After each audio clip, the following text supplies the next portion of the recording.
नमस्ते। आज बात करते हैं, कुछ चर्चा करते हैं कि क्यों कहा जाता है कि जब हम बहुत ज़्यादा नाम लेते हैं, प्रभु को याद करते हैं, सोर्स से कनेक्टेड होते हैं, तो फिर हमारे जीवन से मुश्किलें जाती क्यों नहीं?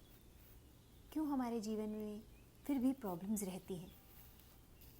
द थिंग इज़ कि जब ईश्वर को याद करते हैं, उनका नाम जपते हैं, हम उनके डिवोटी बनते हैं, हमारी पूरी श्रद्धा और विश्वास उन पे होती है, तो फिर हम ये कैसे भूल जाते हैं कि जो हमारे जीवन में घट रहा है वो उनकी मर्ज़ी से हो रहा है? क्यों हमें ये लगता है कि जो इतना दुख है, इतनी परेशानी हमारे जीवन में आ रही है, वो उसको नहीं दिख रही? क्यों ये नहीं जानते हम कि अगर मेरे जीवन में ये तकलीफ़ आई है तो ये इतनी छोटी होके आई है, इतनी मामूली बनकर आई है, और वो सब उस ईश्वर का कमाल है। हमें लगता है ये दुख इतना बड़ा है, बट अगर हम नाम नहीं जपते, हम ईश्वर के साथ कनेक्टेड नहीं होते, तो वो जो सैंपल साइज़ दुख है वो बहुत ज़्यादा होता। भगवान के साथ कनेक्टेड रहने में, सोर्स के साथ कनेक्टेड रहने में हमारे जीवन की सारी प्रॉब्लम्स बिल्कुल पॉकेट साइज़ हो जाती हैं, बिल्कुल थोड़ी हो जाती हैं। ये सोचें कि जीवन में प्रॉब्लम्स नहीं आएंगी, ऐसा कभी नहीं हुआ।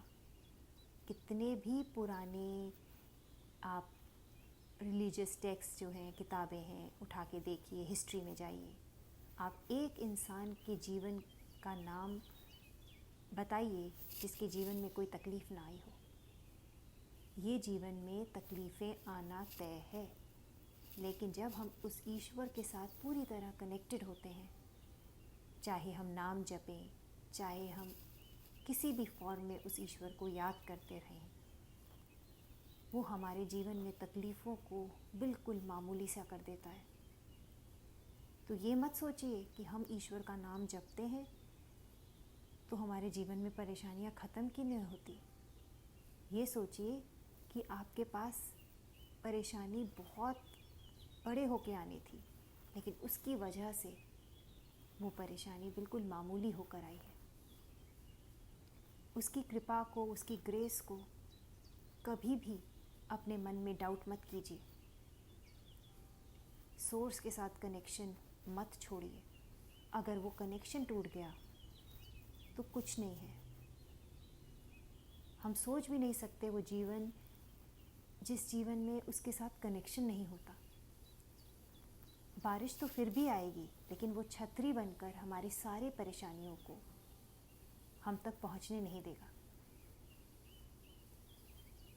तो ये कभी मत सोचिए कि ईश्वर ने मुझे क्यों तकलीफ़ दी। ये सोचिए कि इतना भारी पहाड़ जितना तकलीफ़ आने वाली थी और उसने उसको एक छोटे से पत्थर में तब्दील कर दिया। क्या सोचते हैं इस बारे में आप? ज़रूर कमेंट्स में लिखिए। अगली बार इस बात पे चर्चा करेंगे कि क्यों मूर्ति पूजा करनी चाहिए, या लोग कहते हैं ये क्या होता है मूर्ति पूजा, ये अंधविश्वास है। ये हमारा अगला टॉपिक होगा। प्लीज़ जुड़िएगा ज़रूर। Thank you. Bye bye.